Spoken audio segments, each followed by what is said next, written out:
Dr. Abdul El Sayed, congratulations on your primary win. My name's Ashley Bell, and I'm running in North Carolina's 10th Congressional District, and I want to be your partner in the House. I'm a healthcare professional too, a PA and a PA educator. I'm running because we must ensure a better future for all Americans. Medicare for All is the feature of my platform. Abolishing ICE is a top priority for me. Regulating new tech, AI, and hyperscale data center builds is of the utmost importance, not just to me, but also my future constituents. Getting money out of politics is huge. We're running exclusively on individual contributions right now. I want to be beholden exclusively to the people, and I'm going to fight with you to end Citizens United. And of course, breaking up big health monopolies, all monopolies in fact. Monopolies harm the American consumer, and we need to bring back consumer protections while breaking up monopolies to make Americans' lives more affordable across every sector. I'm Ashley Bell. I'm running in North Carolina for House District 10, and I'm looking to unseat a MAGA yes man and shrink the circle of sycophants around Trump. Check out my website at ab4nc.com. Blue wave, we rise to save the day. Only me, only you can let our hearts sail away on a blue wave.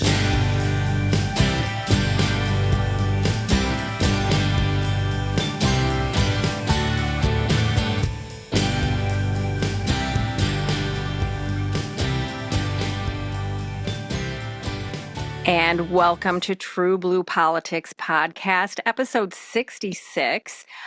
Today, Anita and I are joined by candidate for North Carolina's 10th District, Ashley Bell, who won her Democratic primary with 47% of the vote and is now facing off with incumbent Republican Pat Harrigan, who has held office since January 3rd, 2025, with 89 days or 90 roughly until the midterms. We are thrilled to be joined by Ashley in conversation about the key issues that her future constituents will be focused on and also chat about the fight ahead. Welcome, Ashley. Welcome, Thanks. Ashley. Thanks. Glad to be here. We are so happy to have you. So a lot of exciting things are happening in so many of these primaries. So, if you want, we just want to, talk about what are some of the issues that you're focused on, that you think that your constituents are telling you that they care about. Yeah. Mm-hmm. Yeah. Well, I think that most people are focused on affordability at this point. Everything is too expensive. Nobody can afford anything, really. But one of the things that they can afford is healthcare. And I'm a PA. I've been a PA for 15 years, and I've worked in the system for a long time. And so that would be one of the major things that I would want to reform once I'm elected. So affordability and healthcare. And then, of course, we have a bunch of corruption going on in our government today. And I think that one of the keys to increasing affordability is finding out what they're doing with all of the money that they're hiding and stealing. Exactly. So, Yeah. So those would be the few things that I would go for. Yeah, I noticed that too. You talk a lot about accountability. And I think that's so important. Karen and I talk about that all the time. We have to hold these people accountable. We can't just say, that was the past. We need to move forward, which is what the Democratic Party has done in the past. Yeah, for sure. Anita, actually, of course, she's down in Texas, and so keeping an eye on the Tellerico Paxton. So talk about corruption. Yeah, no kidding. Yeah. Yeah, I'm actually originally from Texas, so really? well familiar. Yeah, I was raised there and moved here about 15 years ago after I got into PA school here. But Ken Paxton is. I'm originally from Henderson, which is close to Tyler. Yeah, I know where that's at. Mm-hmm. Yeah, and my dad is still MAGA, and no, yeah, so. But I am encouraged from what I'm seeing come out of Texas lately. So it may be turning around finally. Oh, I think so. I think Tellerico has a really good chance. I think he has the best chance that we've had since like the early 90s. I think Lloyd Benson was the last Democratic U.S. Senator. Yep. Wow. Yep. That was a while ago. Yeah. And he left because he became the Treasury Secretary for Bill Clinton. I don't know if you remember that. Right. Yeah. That's right. Yeah. Yeah. So, of course, your opponent, Harrigan, voted for HR 4, which cut funding to USAID. And of course, the farmers in this country are really feeling that because, that was a large part of their income was USAID. They've also he cut the Corporation for Public Broadcasting, which funds NPR and PBS, and voted for the Big Beautiful Bill, which is helping really nobody other than their big donors and the multinational corporations.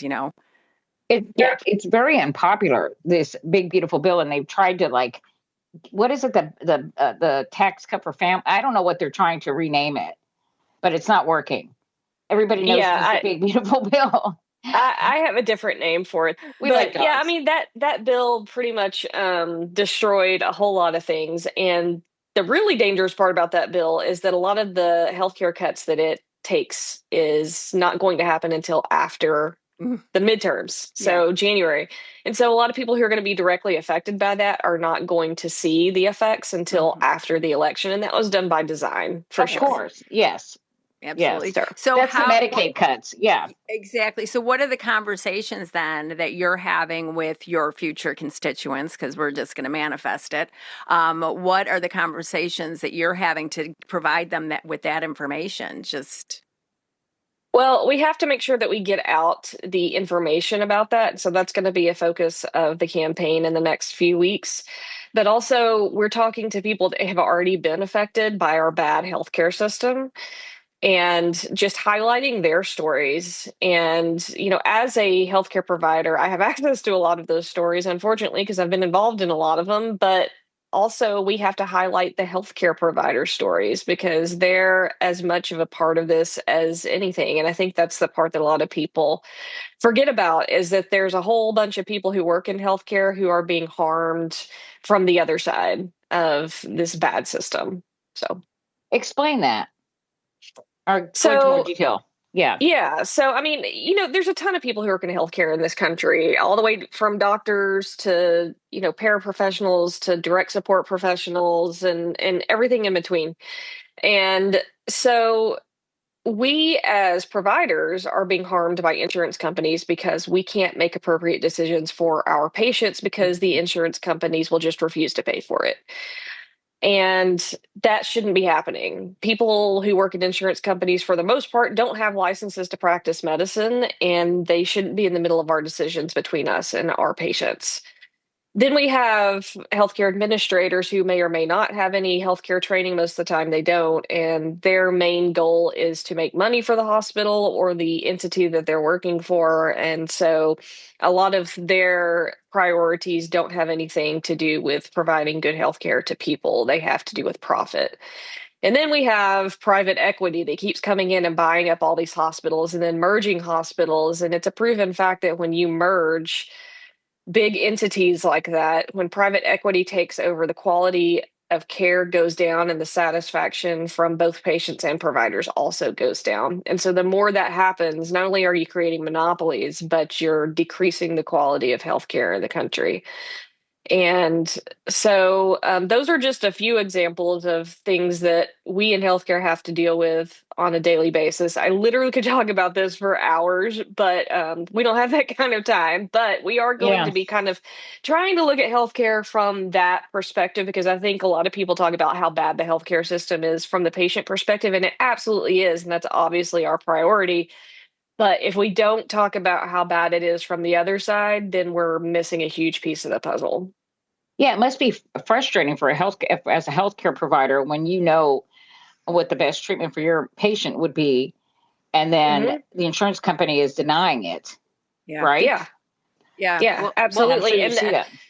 I mean, a lot of people don't know that providers don't know what your insurance is going to cover when we Right. prescribe something to you. Like we Mhm. just kind of prescribe what the best thing is, and then we get the information later that, hey, their insurance is going to cover this. You got to do something else, or you got to Yeah. fill out this piece of paper, and then you got to call these people and chew them out over not covering it. And so it just becomes a big vicious cycle. And And that's the what we patients got to aren't getting stop. the best. Yeah, and the patients aren't getting the best treatment then.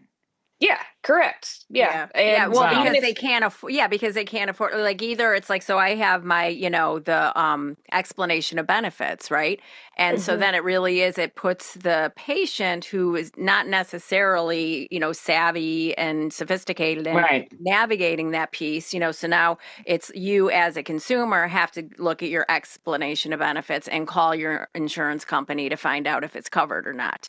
And yeah, I mean, I had a personal experience with a colonoscopy that turned out, oh, yeah, they're not going to pay for it because, yeah, and, so then it's like I'm battling it out with billing because now I've got a $1,900, bill that that I'm responsible for that. And, it's that my doctor, or their administrators weren't able to be told that that wasn't actually going to be covered. Like you can order it, yeah, but it's not going to be covered for your patient. And then, of course, they're the first line, right? They're the yeah. ones that get Wow. yelled at, right? Yeah, and the one of the things that I've talked about the whole campaign is getting rid of prior authorization, Yeah, I saw which that. Yeah, yeah, that's interesting. I like that. Yeah. yeah, which creates it creates just massive amounts of paperwork and frustration and just ridiculousness on everybody's part, both patient and provider. But something that I've recently been talking more about is retroactive denials, which sounds like what happened with the colonoscopy. Mm-hmm. So the provider does a service, provides a procedure on a patient, and then the insurance either initially approved it and then came back after the fact and said that no, we're not going to pay for this, or they just come back after the fact and say no, not going to pay for this, so you have to figure it out. Yeah. And I mean, where else, in what other industry would anybody agree to do that? Yeah. Like, you don't just, go buy groceries and then you're like, well, I'm not going to pay for that. And then you call the grocery store and it's like, no, so, like, that just doesn't That, happen and it's stupid. mm-hmm. Well, we So, have a for-profit healthcare system, Yeah. so yeah, That's right. it's totally screwed up. yeah, yeah. There's so much that's screwed up about the healthcare system, and we have to stop kicking the can down the road and just Thank you. fix it Yes. once and for all. And, And you the want ACA. to go ahead, go on the ACA. The No. ACA was a good start, Yes. but it wasn't perfect, and there were certainly things that needed to be fixed about it. Unfortunately, a lot of people can't be on the ACA anymore because they can't afford it since their tax subsidies were taken away by the Republicans.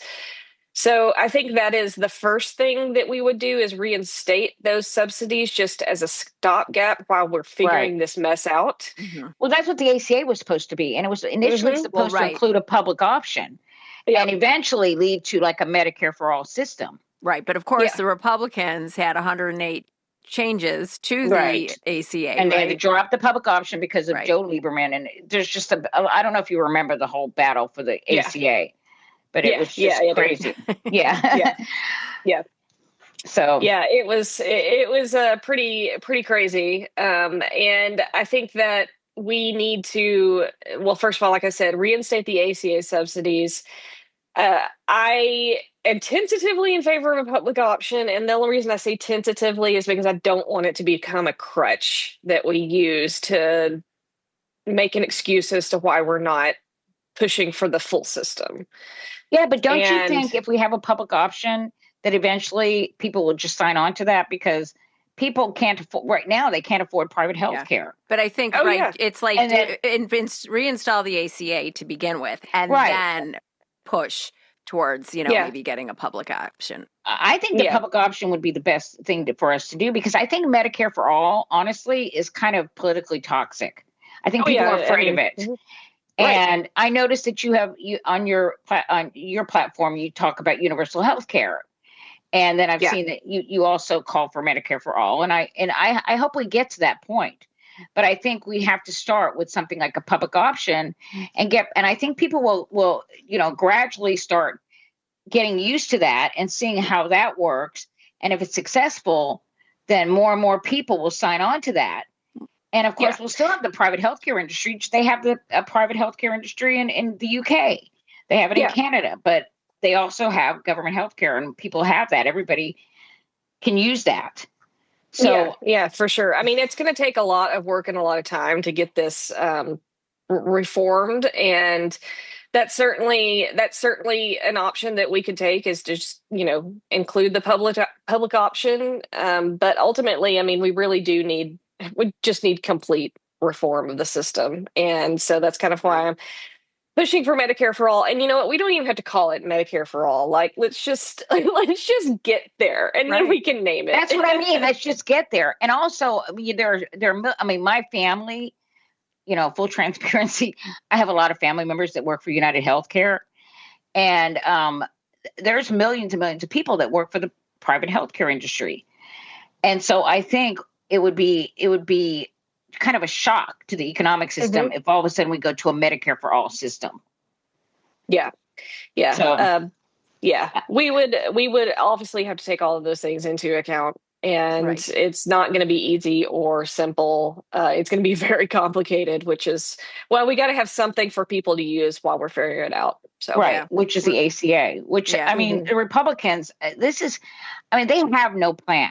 Donald Trump has been promising this plan. They've never had a plan. Come on. They were going to repeal and replace it. Well, now he just says he has a healthcare plan. He doesn't even give it a name. Concept of a plan. Concept of a plan. Yeah, no, their entire playbook of plans includes calling us communists and socialists. Hurry up and die. Remember? Blaming everything on transgender people. And, that is their entire playbook. They have no plans for literally anything. It's all culture wars. Yeah.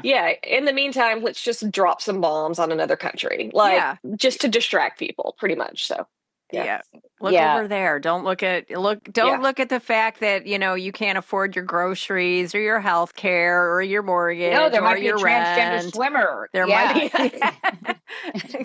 And by the way, low T. Right. The only low T that I see is the White House. Listen, I have been sleepless nights for the last 2 years, just worried about low T. I know. I'm always telling David, I'm just so concerned about low T. It's a national issue. I mean, it really probably is a national. I mean, look what's running our country right now. Probably is a national issue. Well, it doesn't even make any sense. What is he talking about low T as far as the military? If they're going to be doing hand-to-hand combat, he's talking about they need to be more aggressive.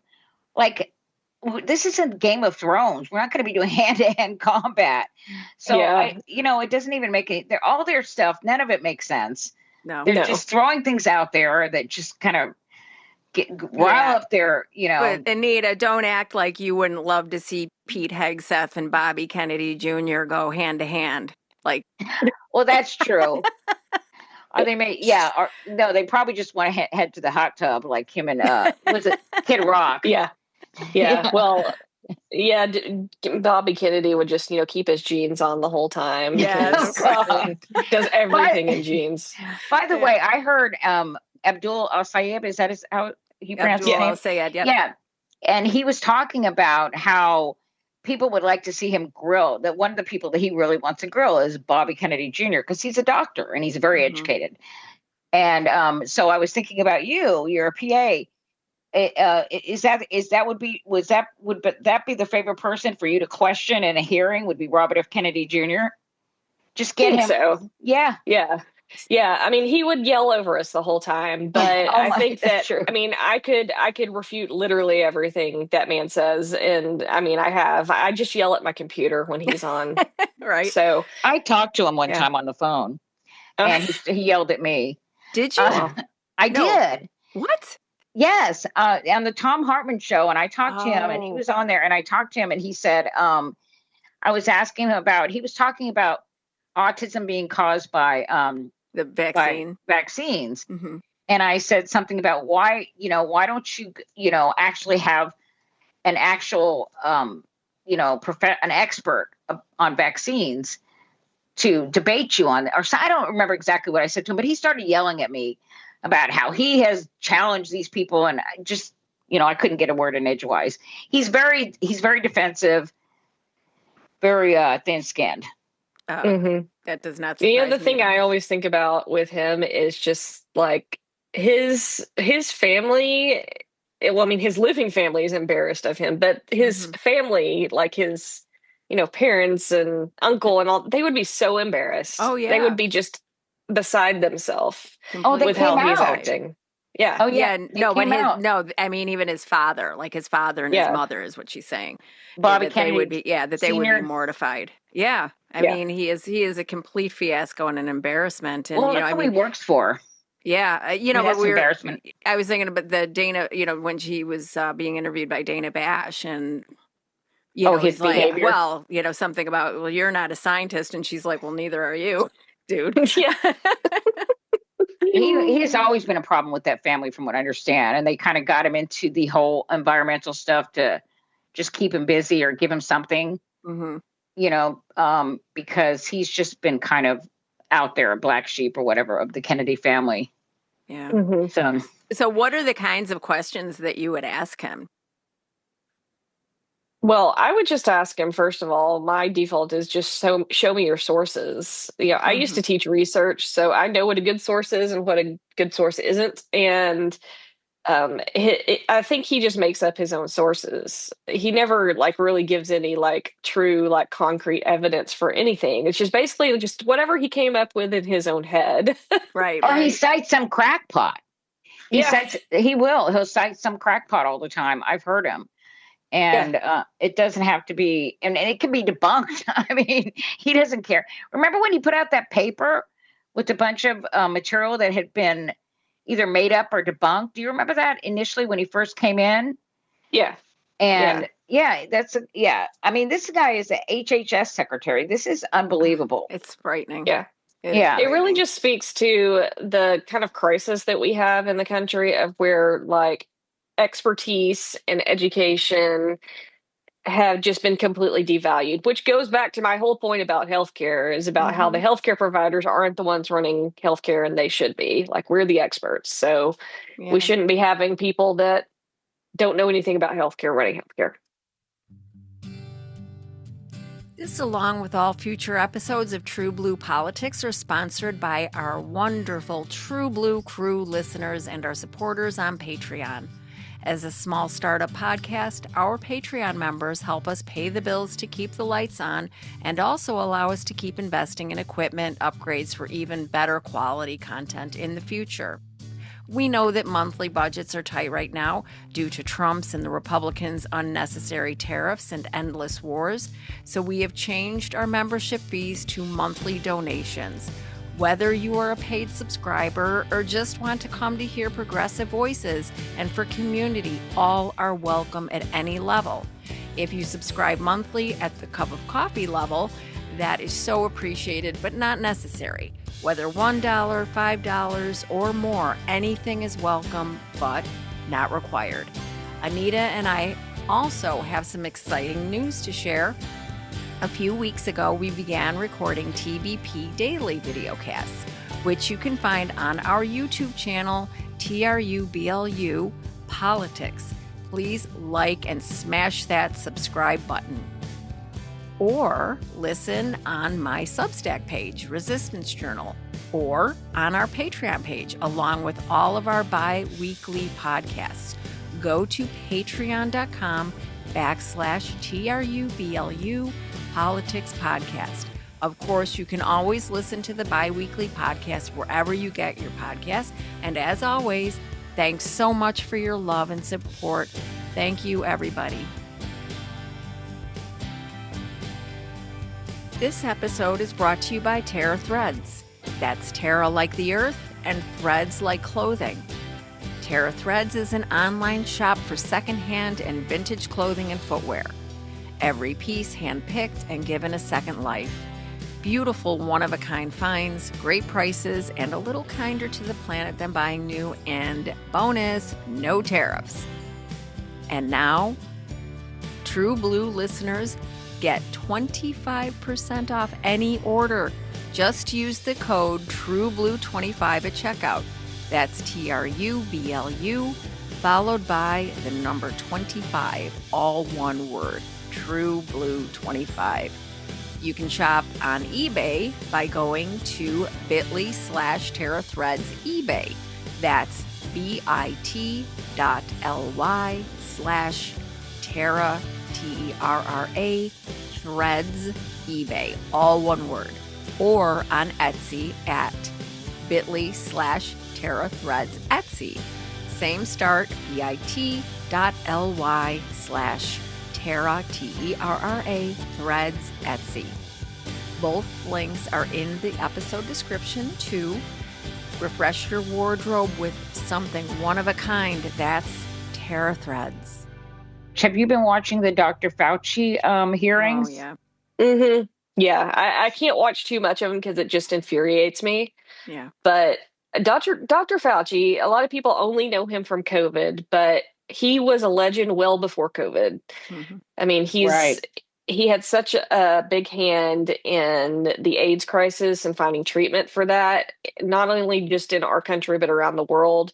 He's written so many textbooks. I mean, the textbooks I studied from when I was in school were written by Dr. Fauci. Wow. And this man has done nothing but give the best that he can to this country and really the whole world for his entire life. And now, when Mhm. he should be able to just be doing what he wants to do, we have stupid politicians grandstanding Mm-hmm. just for their viral moments on social media.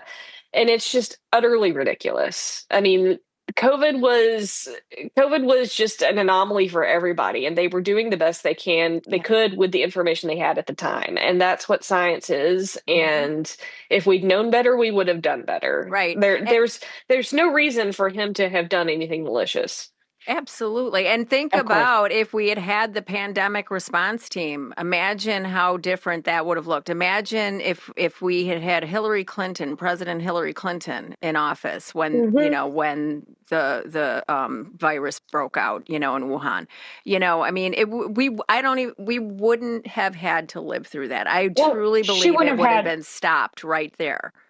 Well, she wouldn't have had super spreaders for sure. No, I mean, don't she think it wouldn't would have have been- made it to she the wouldn't have- U.S. I don't think. Well, I don't know made about it that. here. We might have had it. It made it all around the world, but I think we would have done a hell of a lot better. Remember, he didn't want to test because he said if they're testing, somehow it reflects badly on. That's all he cared about is how it reflected on him. Right. Yeah. Yeah. So exactly. he didn't care that there was a ship that had some people with COVID on it, and he wouldn't let want them it to come port or whatever you call it because he was afraid that would be counted against him.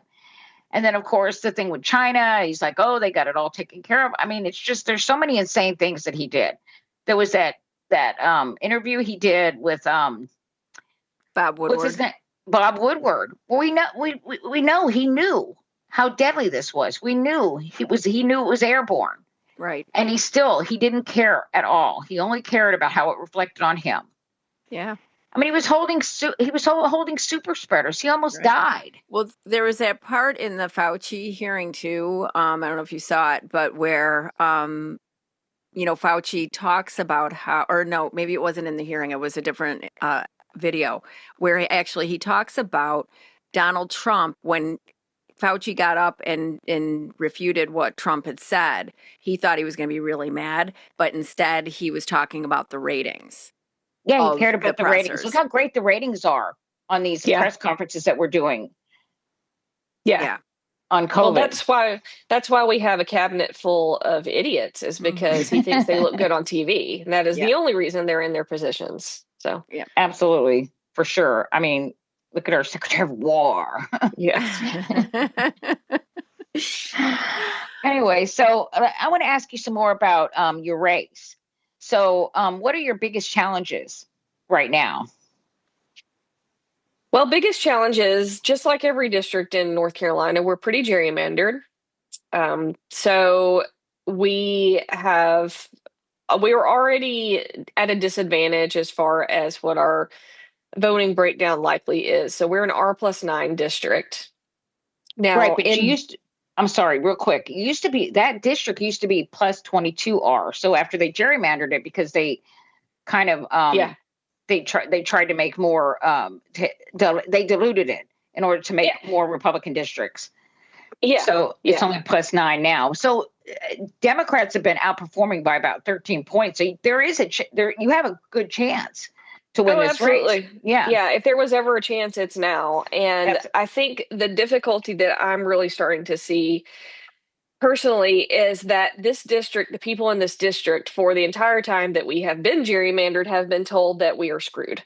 And so everybody is just kind of apathetic. I mean, not everybody, but a lot of people are just kind of apathetic and they're like, well, we're going to lose anyway. And so what's the point of even putting up a fight? And I'm sure that was also by design. And, people need to realize that this is the one shot we have because not only from my race, but at a state level, if we don't flip some of these seats, then we won't get fair maps back for quite some time, if ever. That's right. Yeah. And so it's really important that people stand up and start to do the work and start to do it now because we're 3 months out from an election. The other thing that we have a big problem with is that, of course, because he is a Republican and the Republicans have their money-making machine, he's got so much more money than us. We have done the best we can with fundraising, and we're continuing to try to explore new avenues with fundraising, but we really, really just need more. And unfortunately, it's a sad fact that in our country today, money is a big deal in politics. And if you don't have enough money, then not only can you not do the things you want to do, but the big organizations like the DNC and the DCCC and all of that don't pay attention to you because they don't think that you're viable if you haven't raised a certain amount of money. And it's kind of hypocritical for the Democratic Party, but honestly, nothing the Democratic Party does surprises me anymore. And so I just kind of live and do the best that I can. So yeah. Well, I know one of your issues is overturning Citizens United, and right. Yeah. Well, we need election reform. Period. I think we need public funding of elections. I mean, public funding of campaigns. Yeah. So yeah, no, we definitely need election reform and to get big money out of politics, and that'll be a priority if I'm elected. But right now, we got to get elected. Yeah, no, of course. So if we don't raise money, then our chances are slim. Yep. Yeah. So that's what you're getting your name out there. You're getting your face out there. That's important. You did win the Democratic primary, so you must have had some success with that. Yeah. I was the first person in the race. I've been campaigning for over a year and a half now. So I was the first person in the race, and then people just kept jumping in. But the people of the 10th district obviously saw me as the most qualified and the most likely to be able to take this seat. And so that's what I'm trying to do. I'm trying to do everything possible to actually win this seat. So, yeah. No, any debates with your opponent at this point? Well, there's been multiple organizations that have invited him and he won't show up for them.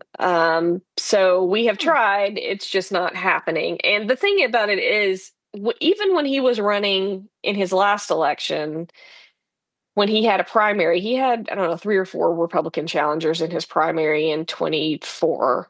He didn't even show up to their debates. Really? Like the other people in the race debated without him because he just refused to show up because he knew the party had already anointed him. Well, that sounds like with Trump. The seat, essentially. Exactly. He is a Trump sycophant, and everything that Trump does, he does. So somebody should send, the Bill Clinton campaign. The Clinton campaign did this. I don't know if it was the campaign, but somebody, who was part of either, affiliated with the campaign, had somebody dressed up as a chicken and follow around George H.W. Bush. Somebody should chase this guy around Harrington in a chicken suit. Yeah. That would get some publicity. Yeah, I bet it would. You just have to find him first because he's never out in public. And we see these pictures of him going to his donors and meeting with them, but you never see him out with constituents. How very he doesn't talk Republican, to them. yes. Yes. Yeah, there was a guy here that Sean Casten actually beat several years ago, Peter Roscom. He was his predecessor. And it had been something like 18 months that he had held a town hall. And it just seems to be like the MO. So to that point, are you going out and kind of holding like kind of town hall type meetings with the constituents at this point? Yeah, we're doing some of that, and we've got some more scheduled. We're going to be doing a lot of that in the next few months. Pat has never had a town hall either his entire time in office. He had he had an office opening that was originally advertised as a town hall, but then when he got there, he noticed there's a lot of people waiting for him, a lot of Oh angry no. Democrats. And one of them had, and I know her, she's in her 70s. She's actually a physician, tiny little lady. She showed up and she had a sign that she had written on a styrofoam cooler top, and they deemed her violent and kicked her out. And so What? he used that story to say how there were so many violent and inappropriate people, and so they just couldn't stay too long because he was scared. Oh A my lot of these Republicans gosh. just have these teletown halls now. That's what he does. That's what he does. He does these teletown halls so that he can screen the questions. Yeah, And that's so a lot right. of people don't realize that if you have a question, the person who's running the town hall will ask you what your question is off Mm-hmm. air, and Mm-hmm. then they will only allow the people who have friendly questions to Yes. come across. I know because And I was included in one with Chip Roy, and they never yep, took me because I didn't have yeah. a friendly enough question. That's for sure. Yeah, So so the last one, I think some people actually kind of figured out how to game the system, and so they made their question friendly. But when they Right. actually got on air, they hit him with it. And yeah. the first one actually was a Republican who just chewed him out for not holding in-person town halls.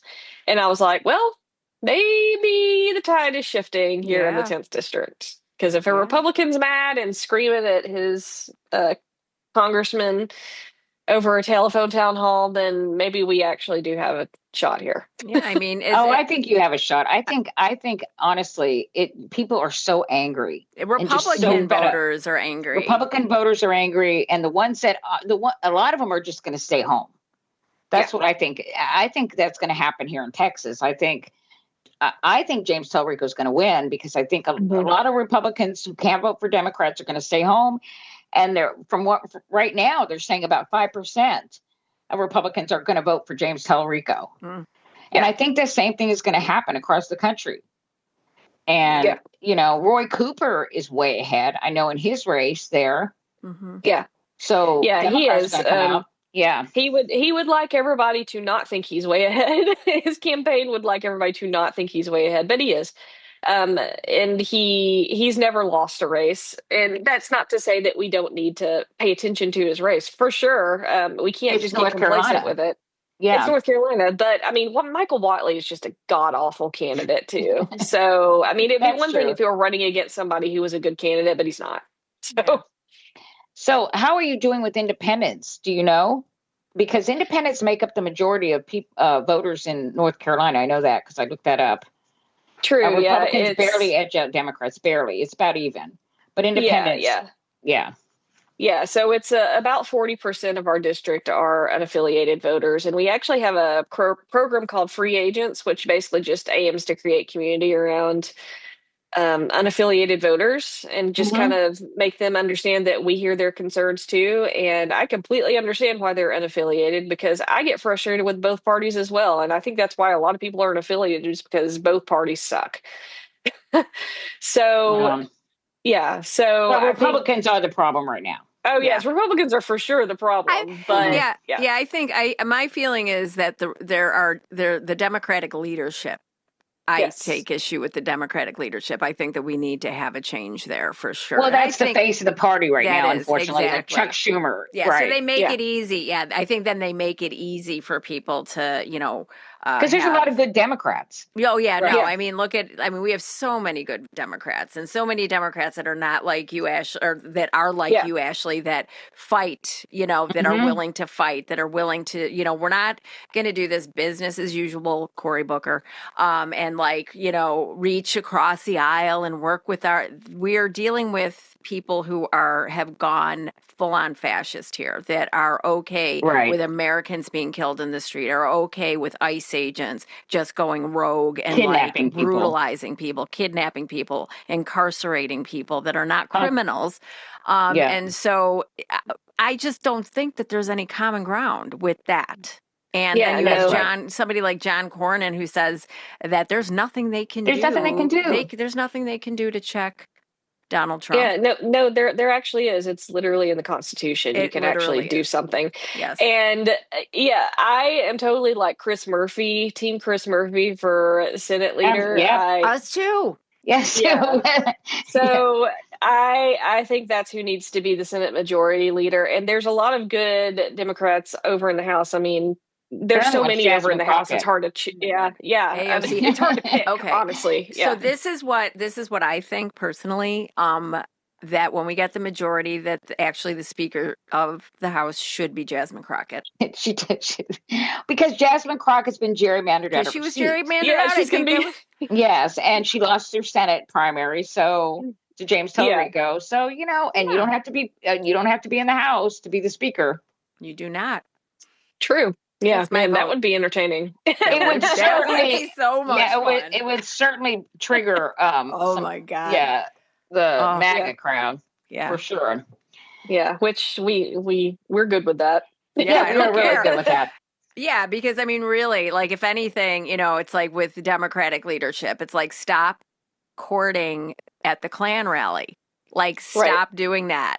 Let them go and let's start talking, about, the issues that you're talking about, the issues that Abdul El Sayed, that Mamdani, that, some of the, because we have a whole group of people that we can bring into the Democratic apparatus and use That's right. that as a vehicle to put forward our FDR style policies with a green twist, right? So I like that Yeah.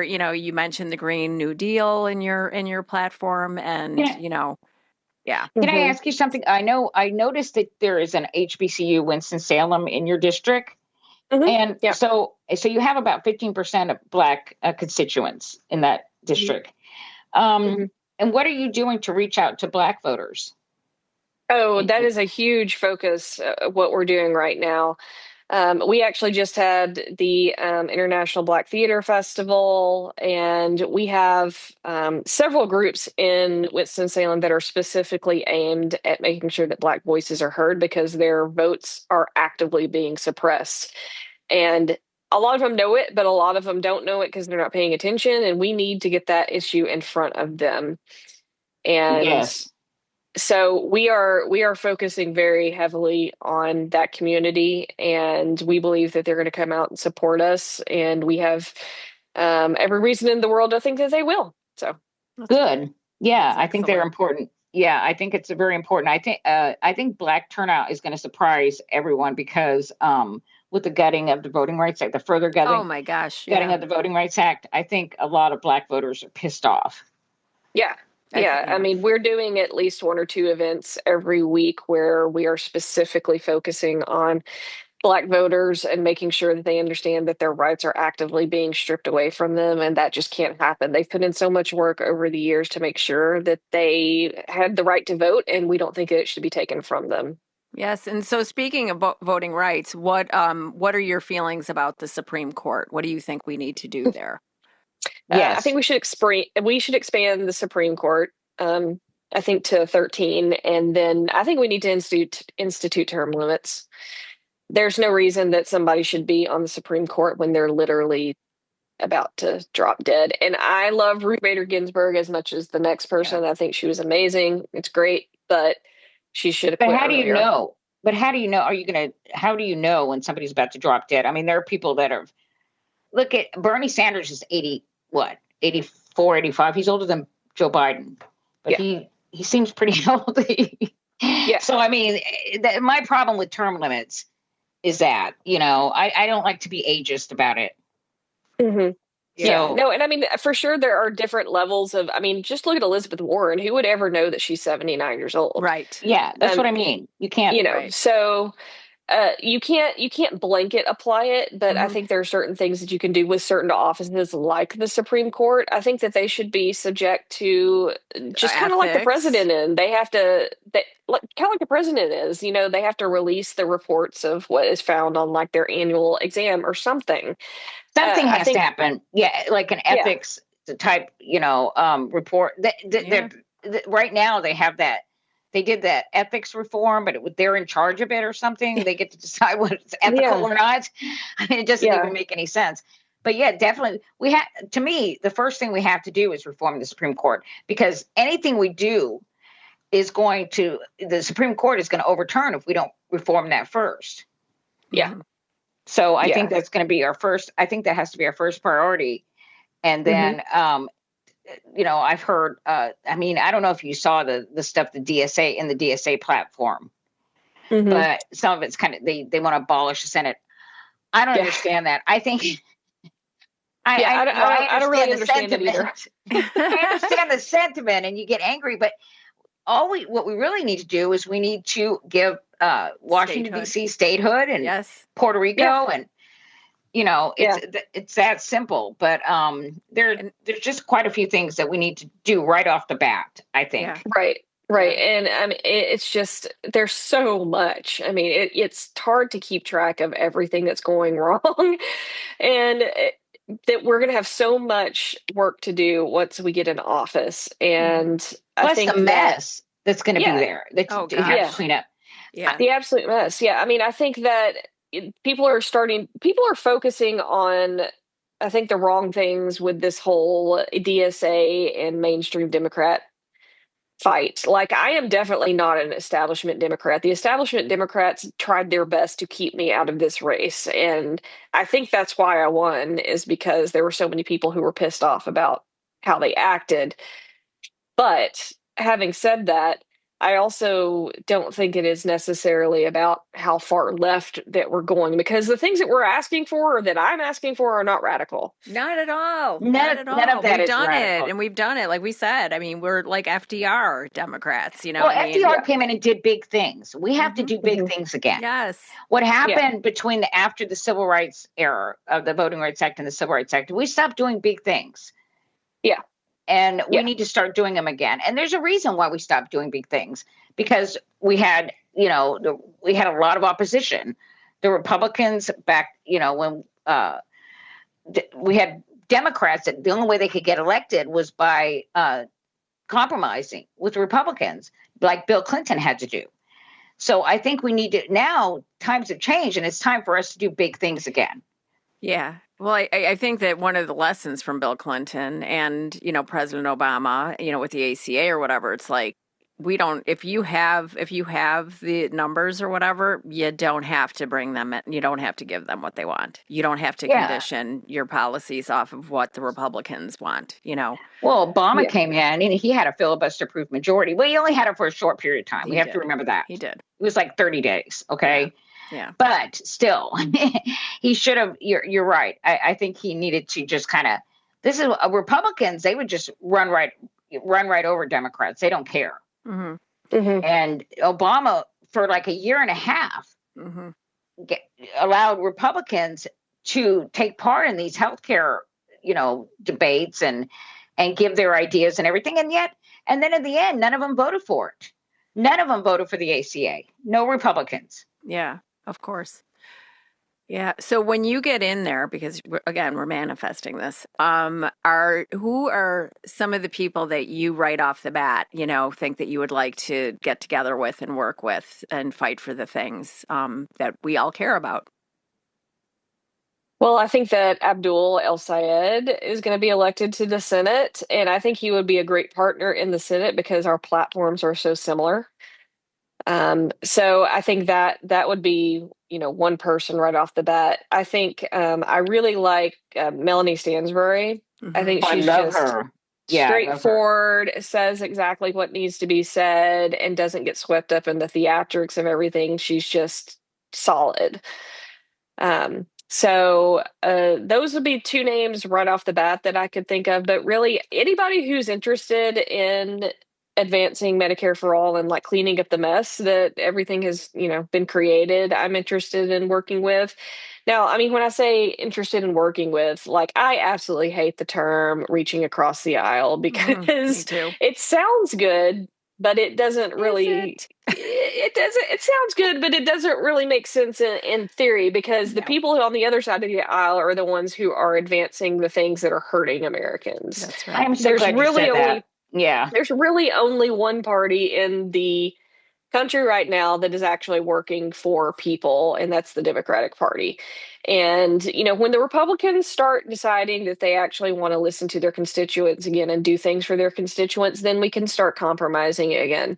But until then, we're not going to be, extending an olive branch. Like, you guys need to start treating humans like humans again and stop worrying about your power and how much money you're going to make, because that just seems to be all that they're concerned about.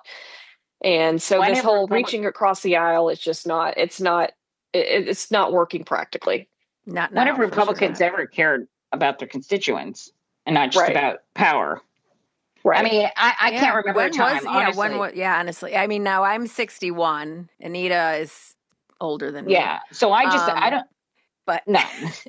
Yeah, a she's, couple of months. but we don't, but we don't, yeah, we don't remember a time when this, the Republican Party, so when people say, go back and the glory days of Ronald Reagan, or, like, it's not your grandfather's Republican Party. It's like, When was the well, Republican Party, other than back in the day before, I mean, like during Eisenhower? I don't know. Eisenhower, yeah, maybe, yeah. And Yeah. even then, I don't know for sure. Because Yeah. Yeah, I mean, people here ask me all the time, what are you going to do to reach across the aisle? And then the other question is, well, how are you going to get Republicans to vote for you? And I'm like, I'm not.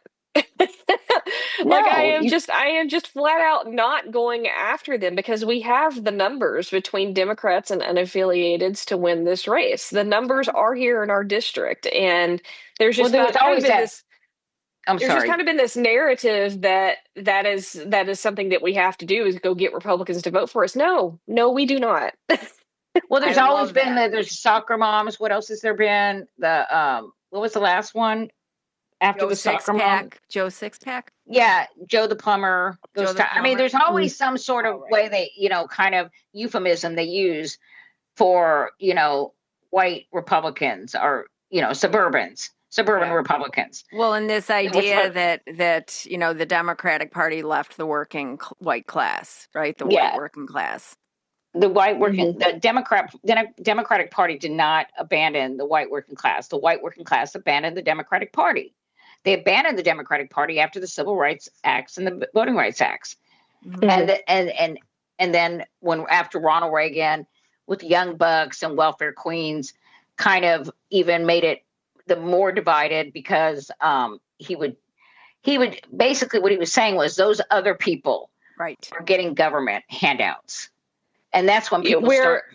Go ahead. we're continuing to allow the Republicans to set the narrative for Yes, us. Like, we yes. are continuing to allow the Republicans to give our message for us, and that has to stop. Like, we as Democrats have almost apologized for the things that we know that we deserve and our constituents deserve.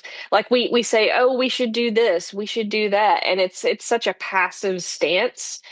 Like, why shouldn't we be proud of the fact that we think that everybody should have health care? Yeah. Why shouldn't we be proud of the fact that we think that people shouldn't be shot in the streets by some secret police force?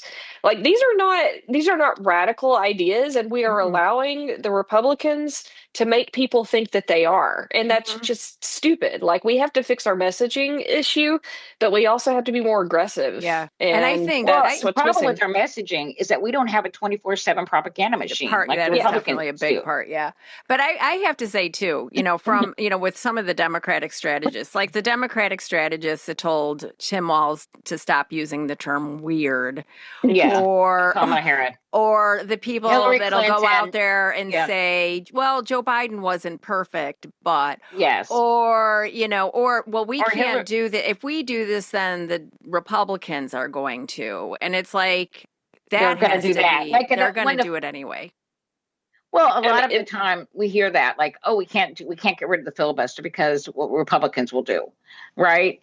Well, I mean, we know Republicans. We know what they're We gonna should do. stop worrying about what Republicans are going to do, because they're going to do what they're going to do.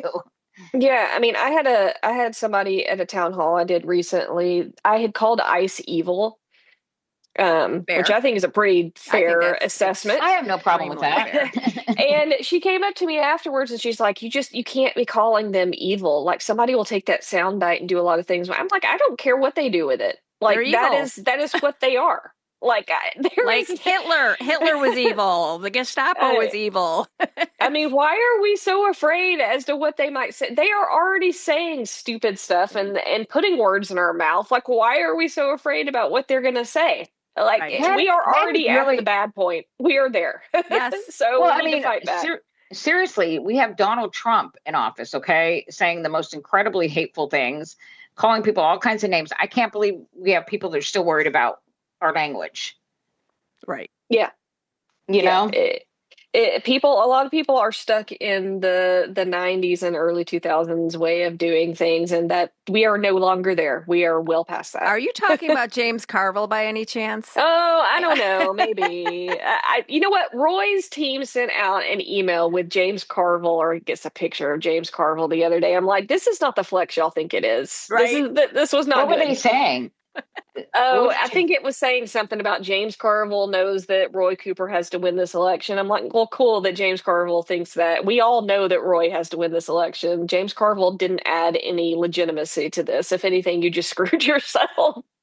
Yeah. Yeah. So, yeah, no. Yeah. How old is James Carville now? Like 80 something? I mean, he's been around forever. Yeah. I don't know. Don't know. I mean, seriously, he got Bill Clinton. He was great in the 90s, Right. in the 1990s. He was a Yeah. genius, but Yeah. that was then. Yeah. The 90s called. Times They have want your changed. your opinion Their back. campaign strategist back. Yeah, exactly. Yeah. Yeah. I am really, heartened and excited to see so many strong Democratic candidates and like the swings that we're seeing, the number shifts, just everywhere, really across the country. So yeah, we are, extremely excited about you winning your race. Because I'm going to manifest it. You're going to beat this guy. And Yeah. and how can people donate to your campaign or help you out? So my website is AB4NC, AB4, the number 4, AB4NC.com. You can go on there, read about me, and look at all my stuff and donate as well. One interesting thing is that the DCCC actually did just move one of the North Carolina districts who has the same PVI rating as us, R+9, the 9th district. They moved it to their districts in play. Now, they moved that particular district, I'm sure, because of the money that's been raised there, which is great. But it just goes to show you how vital So if it you is raise to more money, fundraise. if I were to come up with $1 million tomorrow, all of a sudden we would be on that list. That's how that works. I Well, can guarantee it. Yeah, and we will definitely link to your TruBlu. And then just a couple things that are coming up. I see Knock on Doors with Ashley Bell for Forsyth County. Yeah, so all 5 of our counties are actually canvassing almost every weekend. We have Forsyth, Yadkin, Iredell, Catawba, and Lincoln counties. And we have canvassing going on there almost every weekend and a whole bunch of other events scattered across the whole district. I haven't seen this district get this involved in quite some time. And so I am optimistic that people are really starting to take this seriously. And I think we just really need help and visibility even from outside the district so that we can push this forward and get us through the general. Okay. Well, we will definitely link to your TruBlu, and I know that a lot of people that we know around the country are very excited to help get you elected.